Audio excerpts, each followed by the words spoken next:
조금 전에 보니까 내각 인선이 났어요. 네네. 국무총리만 지명을 했었는데 이제 여러 장관들을 임명했는데 딱 보니까 너무 적임자를 이렇게 하신 것 같아요. 네, 예를 들면 외교부 장관도 조현, 먼저 제가 말씀드릴까요? 과학기술정보통신부 장관의 배경훈, 외교부 장관의 조현, 아주 외교통이시죠. 통일부 장관의 정동영, 국방부 장관의 안규백, 여성가족부 장관의 강선우, 해양수산부 장관의 전재수, 중소벤처기업부 장관의 한성숙, 국무조정실장 윤창열, 국가보훈부 장관의 근오을, 농림축산부 장관은 유임이 됐습니다. 송미령, 환경부 장관의 김성한, 고용노동부 장관의 김영훈. 아직 다는 인선이 안 된 것 같고 된 거 위주로 발표가 된 것 같아요. 쭉 보니까 저도 얼핏 보니까 하마평에 있던 분들이 대다수고 아주 적임자가 됐다라고 생각이 들어요. 네. 어떻게 생각하세요? 네, 뭐 전체적인 인선 저도 네. 보니까 참신한 분들도 많이 네. 계셨고 또 네. 예상했던 분들도 많이 계셨는데요. 네. 근데 제가 우리 네. 국방부 장관은 우리 그 네. 김병훈 최고위원께서 유력하다고 생각했는데 안 돼서 아, 서운하시겠어요. 아니야. 홀가분해요. 안기백 의원 아주 훌륭하신 분이 그 지명이 돼서 네. 오히려 적극적으로 제가 도와서 국방 개혁 성공시켜야겠다라는 네, 생각이 들고요. 안기백 의원께서는 17년 가까이 국방 일을 지켰던 분이고 군에 대한 누구보다도 애정이 많으신 분이죠. 네. 그래서 사실 안규백이냐 김병주냐 이렇게 네. 신문에 많이 났었는데 저는 사실은 당에서 지금 최고위원을 하고 있기 때문에 네, 당을 좀 지키면서 네, 네. 사실은 대통령 이재명 정부의 성공을 맞습니다. 당에서 주인해야 되잖아요. 지금 그래서 사실은 저는 이번에 최초 별로 서운한 것도 없고 네. 오히려 잘 됐다고 봐요. 네. 사실은 네. 민간 장관 최초로 추천한 사람이 안규백을 누군지 아세요? 누가 추천했어요? 제가 추천했어요. 그러셨군요. 네. 이재명 진짜요. 네, 네, 이재명 네, 네. 대표 당시에 그때 국민의힘하고 저쪽에서 네. 행안부 장관하고 국방부 장관이 공백이니 빨리 그 추인을 해달라. 그 공백 없이 해달라고 12.3 내란 이후에 얘기를 해서 제가 묘책을 그 당시 이재명 대표님한테 했어요. 그거 받으시라. 네. 대신 국방부 장관은 우리 측 사람을, 행안부 장관은 그쪽 사람을 받아라. 그리고 우리 측에서는 민간 장관으로 안규백이 있다. 안규백 의원이 한다면은 보수에서도 그렇게 반대 안 하면서 위기 사항을 극복할 것이다 하니까 그 당시 첫 번째 각인을 시켰어요. 네. 아무래도 이번에는 또 계엄 뒤에 있었던 네. 대선이고 네, 또 그 네. 이후에 이제 그 조각이어서 네. 특히나 이제 국방부 장관은 문민 장관을 해야 한다라고 하는 어떤 시대적 흐름이 있었던 것 같아요. 네, 예, 그렇죠. 그리고 네. 또 한 측면에서는 네. 우리 김병주 최고위원께서 당의 지도부의 핵심에 네. 자리 잡고 계시기 때문에 네. 당 지도부가 입각을 했을 때 지도부가의 안정성에 모두 그렇죠. 아마 이제 고려를 한 뭐 이런 인사이지 않았을까 이런 생각을 좀 하게 되고요. 그렇죠. 어쨌든 특히 우리 안규백 그 문민 장관이 67년 만에 처음으로 임명되셨다고 하는데 네. 우리 그 김병주 최고위원께서 뒷받침해 주시면 훨씬 더 그러니까요. 직무를 잘 수행하시지 않을까. 그 당에서 합니다. 또 잘 성공하도록 해야 되잖아요. 네. 그리고 정동영 장관을 통일부 장관에 임명한 것은 앞으로 한반도를 평화 체계를 만들어 가야 되겠다. 네. 이런 의지로 보여요. 네네 그렇습니다. 정동영 장관이야말로 네. 우리 그 통일 정책의 산 증인이시기도 하고 네. 그 동안에 이제 일관되게 통일과 관련된 또 국제 외교 정세와 관련된 부분들을 꿰뚫고 계신 분이어서 네. 바로 이제 실무에 투입돼서 역할을 해주실 수 있는 이런 분이라고 아마 판단하신 것 같습니다. 그러니까요. 그리고 경륜이 많으시고 정동영 장관 지명은 아주 잘했다고 전 보고요. 네, 네.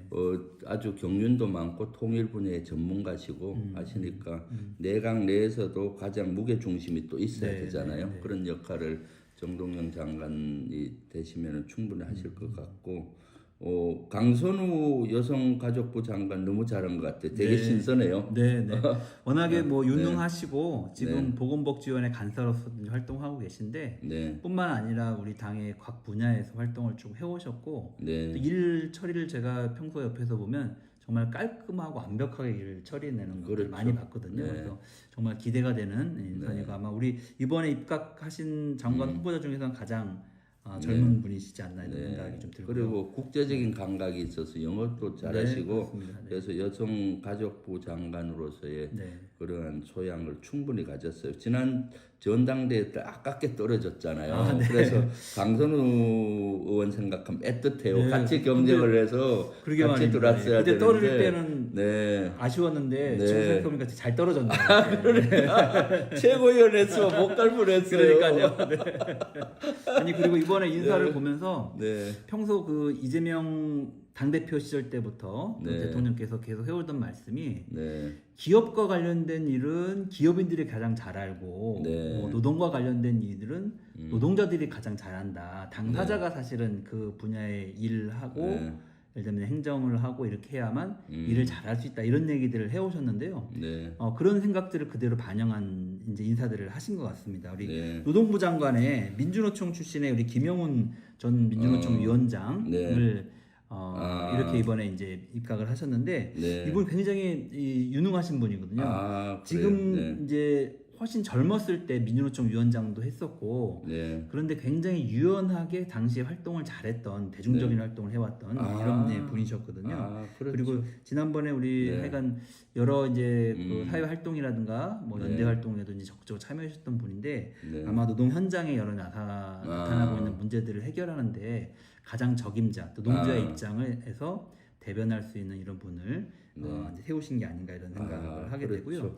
그리고 전재수 네. 의원은 해양수산부 장관으로 후보자로 지명했는데 아마 해수부를 부산으로 네, 이전하잖아요. 그렇습니다. 네, 그 사업을 주관하면서 해수부를 제대로 할 인재다라고 본 것 같아요. 네네 부산을 북극 항로의 전진 기지로 만들겠다라고 네, 하는 네, 비전을 이제 후보 때부터 밝혀 오셨는데 네. 실제로 해수부 이전 그리고 뭐 HMM 같은 기업의 이전 등을 앞장서 추진하고 이끌어갈 수 있는 적임자라고 이제 판단하신 것 같은데요. 네. 제가 보기에는 부산 출신의 저희 당에는 유일하게 지역구 의원이시기도 하고 네. 또 그런 그 계획을 대통령 후보 시절부터 함께 의논하면서 네. 북극항로 뭐 추진 사업이라든지 기업 이전이라든지 해수부 이전 같은 걸 적극적으로 같이 고민하고 제안해 오셨던 이런 분이시기 때문에 그 일을 잘 수행하실 수 있는 분이다 이런 생각이 듭니다. 역시 네. 이분도 실제로 그 일과 관련 가장 가까운 분, 그렇죠. 가장 고민을 많이 하신 분이기 때문에 적합한 인사이지 않나 싶고요.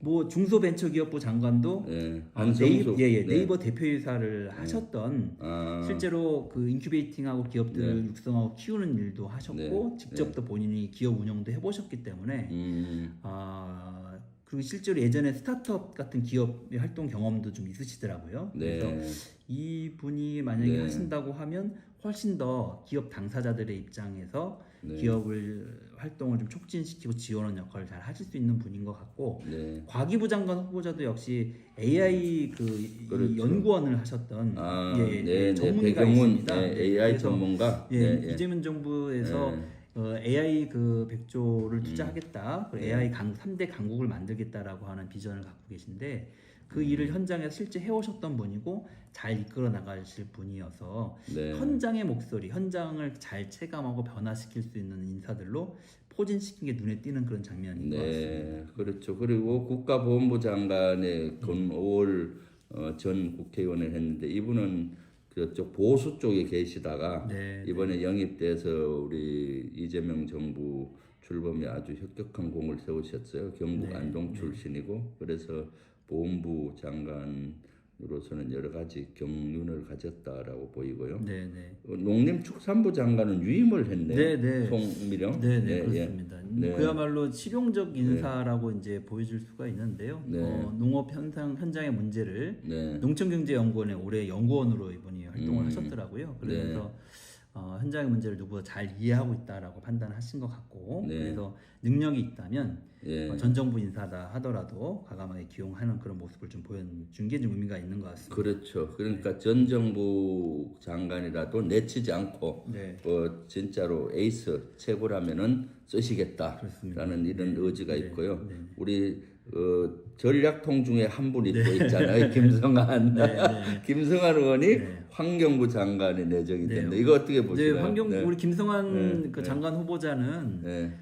당의 정책통으로 그렇죠. 정책의 의장도 하셨고 네. 또 환경 문제와 관련해서는 당내 최고 전문가라고 이렇게 알려진 분이셔서 사실은 환경과 관련해서 여러 가지 정책을 추진하는데 실무 경험과 더불어서 실제로 정책 그 법과 제도를 함께 같이 정비하고 만들어가는 역할도 굉장히 중요한데 그런 면에서 탁월한 성과를 내실 것으로 기대가 모아지는 그런 분이신 그렇죠. 것 같습니다. 제가 봐도 이분은 뭐 다방면에 또 우리 정책통이시잖아요. 전략통은 천준호, 정책통은 김성한으로 많이 통했는데 아니 그러고 보니 천준호 의원님이 이름이 없어갖고 서운하시겠어요? 전략통이니? 전혀 그렇지 않고요. 지금 전략위원장으로서 당에서 해야 될 일이 너무 많습니다. 그래서 아마 당과 당정대가 같이 가야 되잖아요. 그래야 이재명 정부가 성공을 하기 때문에 그런 것까지 다 염두에 두지 않았나. 차후 역할까지도. 그리고 외교부 장관 있잖아요.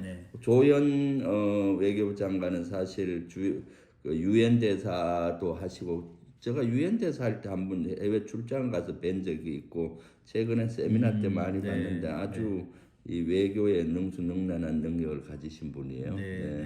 그렇습니다. 굉장히 안정감 있고 외교는 그 신뢰나 안정감 이런 것들이 굉장히 이제 중요한데 그런 부분들 잘 갖추고 계셔서 우리 정부의 그 대외 정책이라든가 이런 부분들을 잘 이끌어 주시는 분으로 이제 판단됩니다. 그렇죠. 그 지금 국무조정실장 혹시 아시나요? 저는 이분은 잘 모르는데 윤창열. 뭐 이분도 뭐 국회 국무조정실 그리고 뭐 대통령실 등에서 역할을 많이 해오셨던 분이고 또 기업에서의 경험도 갖고 계신 분이어서 역할을 충분히 잘 수행하실 분이다 이런 생각이 들고 국무조정실장이 굉장히 중요합니다. 차관 회의를 나중에 이제 진행을 하고 관리하기 때문에 실제로 정부의 철학도 잘 이해하고 계셔야 되고 행정 관료들의 생리나 조직도 잘 파악하고 계셔야 되는 이런 중요한 자리였기 때문에 그런 분으로 적합한 분이 잘 이번에 임명이 된 것 같습니다.